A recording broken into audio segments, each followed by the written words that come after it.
Hi, ako si Baby Bear. Akong pake, pero ako si Doray. At ako naman si Unggoy. So ano naman kabaklaan ang kailangan mo? Gusto ko sana makauwi na sa amin at makita ang aking nanay at ang aking kapatid. Maaari niyo ba akong ihatid, ha? Sure. Oo naman. Yay! Group hug! Anong nakakatawa? Ay! May pagong!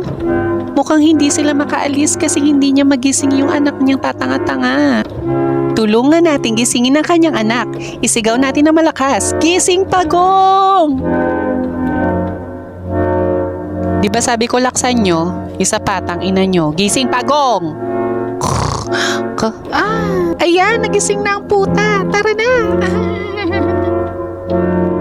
Napakasarap talagang tumulong, lalo na sa mga nangangailangan, di ba? Oo nga. Bakit may pag-ikot, be? Yay! Saan kaya ang daan papunta sa bahay ng lintik na baby bear na ito? Pag pinili mo ang pula, ibig sabihin tanga ka. O sa asul? Saan kaya?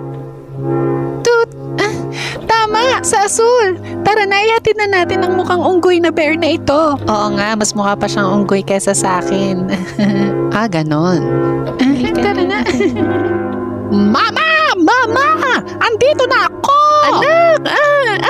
Napabuka ka na ako eh. Saan ba ikaw galing? Ma, nagdala ako ng kakainin natin mamaya sa dinner Hindi nila tayo naiintindihan kaya okay lang mag-usap tayo. Ay, mukhang malasa nga ang batang ito eh. Pati ang unggoy pwedeng adobohin. Bitch, what are you saying? Yeah, dude, what's up? Halika na, ma. Siya ihanda mo na ang talyasi at ako naman gagayat. Oh my gosh, let's go.